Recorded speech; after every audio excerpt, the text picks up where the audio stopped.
cosas, queremos escucharte.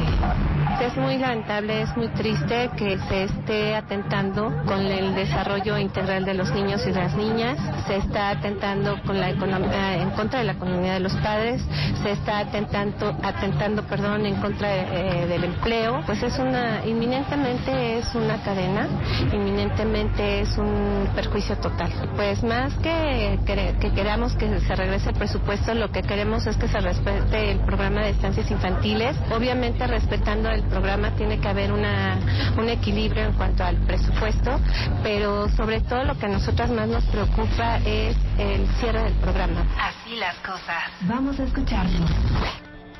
7:50 a.m, no soltamos el tema de las estancias infantiles. ¿Cuántas voces ha habido alrededor de este programa?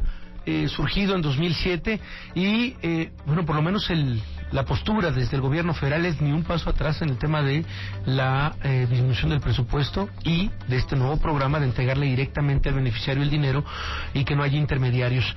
Me da mucho gusto. No, y escuchabas, perdona más rápido, ahí en el separador las voces que escuchaban son de personas directamente afectadas, ya sea porque tienen estancias o porque usan las estancias infantiles, y por eso tenemos estas voces. Así es, y este plan, la pregunta sería, ¿garantiza el cuidado de los menores?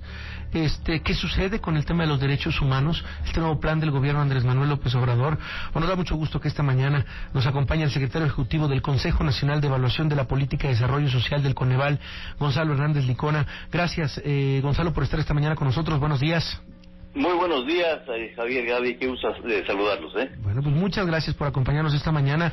Nos parecía fundamental escuchar tu voz respecto a, pues todo lo que se ha dicho respecto a las estancias infantiles. Hay una nebulosa de corrupción, dice el gobierno federal, alrededor de estas, desde Sedesol, desde distintos frentes. No se ha presentado directamente las pruebas, pero sobre todo el tema de la afectación a cientos de miles de madres. ¿Cuál es la postura? ¿Cómo ve el responsable del Coneval tanto este nuevo plan del gobierno como la reducción del presupuesto? Mira, con muchísimo gusto, Javier. Yo creo que en primer lugar vale la pena destacar que qué bueno que estas cosas se discutan, qué bueno que haya voces que hablen a favor, en contra del punto, que por un lado qué bueno escuchar al gobierno que dice, a ver, el presupuesto no alcanza, tenemos cosas prioritarias y en algún lado habría que hacerle hueco a ese presupuesto. Es un tema de cada año en el presupuesto.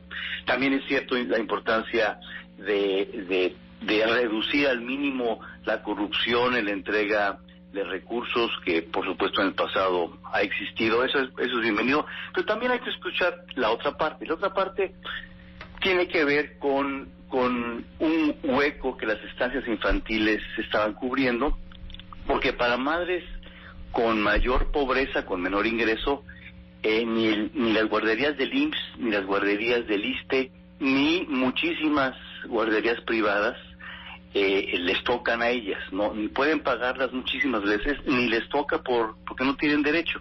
Entonces, ¿qué hacer con el apoyo a los cuidados de los hijos de las madres con menos ingresos que no tienen dinero para pagar, ¿no? Y partiendo de un hecho muy importante en México, en números redondos, la participación laboral de los hombres, el chance que tienen de participar en el mercado laboral, es del 78%. Okay. De las mujeres es 44%. Es decir, hay un mundo de diferencia entre esa posibilidad de que las mujeres puedan hacer con su tiempo lo que se le pegue la gana, igual como lo hacemos los hombres muchas veces, ¿no? Que no tenemos por tradición, por cultura, como quieras, esa responsabilidad de los niños. Por supuesto hay que ser más compartido con el tiempo entre hombres y mujeres, pero en la práctica buena parte de los cuidados de hijos o de enfermos o de adultos mayores recaen en las mujeres. Por lo tanto, las estancias sí se convierten, o la idea de la estancia infantil era cómo darle a las mujeres con menos ingresos mayores chances de que hagan con su tiempo lo que sea, incluyendo el trabajo.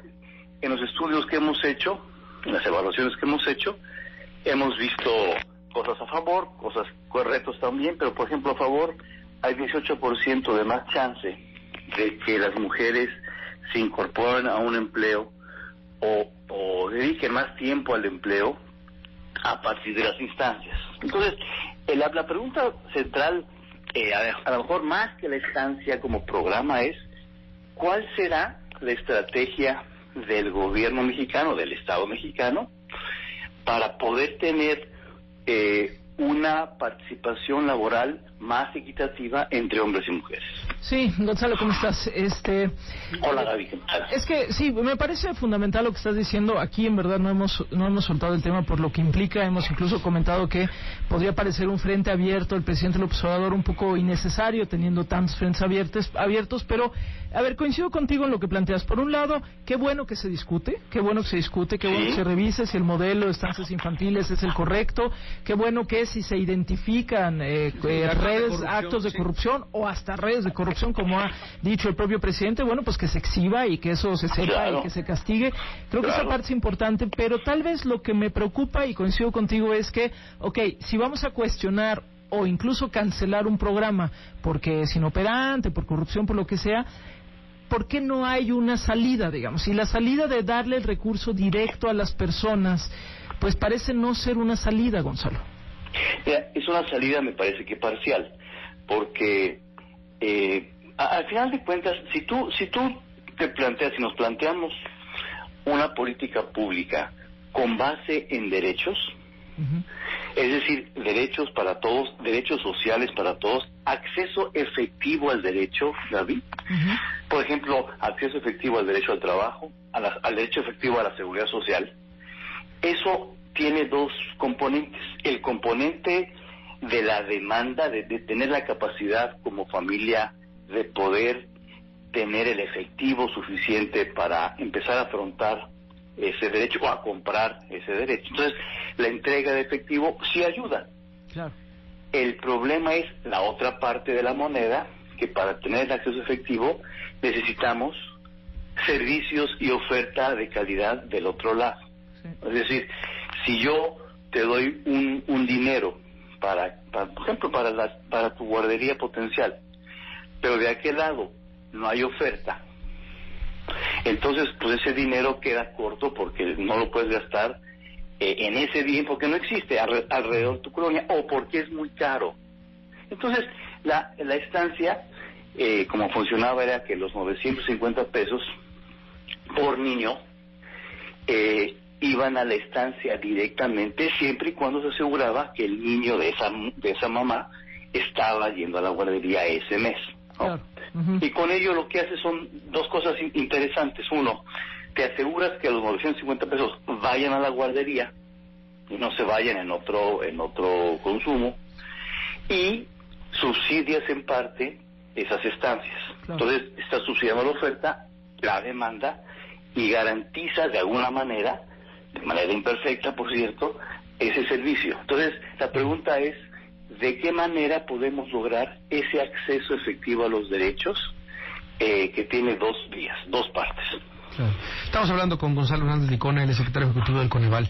Este fin de semana escribía en el diario Reforma una extraordinaria columna Ana Laura Magaloni, titulada Cerrar brechas en serio, y decía: los programas integrales de bienestar, además de afianzar la base social de Morena, son una forma de atender la urgencia social. Sin embargo, un programa de transferencias no significa construir un piso sólido de igualdad social. Esto último requiere de acciones gubernamentales y políticas públicas mucho más complejas y desafiantes que hasta ahora no están en la agenda gubernamental. El tema de darle dinero directamente a la gente como programa. ¿Qué piensas de eso, Gonzalo? Mira, yo soy un fan de Ana Laura Magaloni. Entonces casi cualquier cosa que escribe yo la aplaudo. Este artículo es especialmente bueno porque un poquito coincidíamos con lo que decía hace rato, ¿no? El dar dinero, el dar efectivo es importante, empodera a las personas, les da mayor libertad, claramente, nos da mayor libertad, pero no garantiza el derecho completo, ¿no? Imagínate el caso más extremo, incluso más absurdo, que dijera el gobierno: a ver, no queremos nosotros ser responsables de los hospitales públicos porque a lo mejor ahí puede alguien morirse, digamos, ¿no? Entonces no queremos tener esa responsabilidad, mejor a la gente le damos una lana para que escoja a cualquier hospital privado vaya la persona, pues si ese fuera el caso, si el gobierno se retractara de los servicios médicos públicos, pues esto sería un desastre, ¿no? Sí. Entonces, la misma forma es hasta qué punto, con un presupuesto limitado, yo te regreso al tema del presupuesto, podemos irle dando el acceso efectivo en todos los derechos a todas las personas, ricas, pobres, especialmente a las pobres, especialmente a las mujeres, porque aquí tenemos dos grupos, digamos, importantes que se mezclan, mujeres y en pobreza, ¿no? Claro. Sí. Entonces, Ana Laura creo que tiene razón de decir el efectivo es una parte, el resto sí es una labor muchas veces del Estado para darle el derecho completo. Quienes podemos pagar guarderías privadas, bueno, pues entonces es una guardería privada la que nos complementa el derecho completo a muchos de nosotros, a muchos otros no. Sí. Híjole, sí, es un gran tema. También tengo aquí un texto de Ana María Serrano, especialista en primera infancia, de otro aspecto. Vamos a buscar a Ana María, creo que va a valer mucho la pena para completar justo lo que estás diciendo, Gonzalo, porque ella habla además de otro tema, el tema de la violencia, ¿no?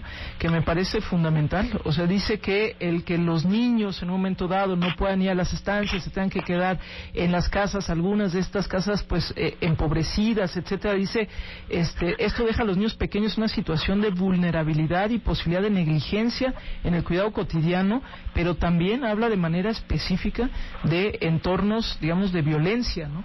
Sí. Entonces, que es algo que también tenemos que ver, es decir, no solamente es, digamos, la mujer que en un momento dado no puede dejar a los niños, sino también en qué condiciones van a quedar los niños y qué afectaciones tiene. Bueno, pues gracias por estos minutos, Gonzalo, te mandamos un abrazo.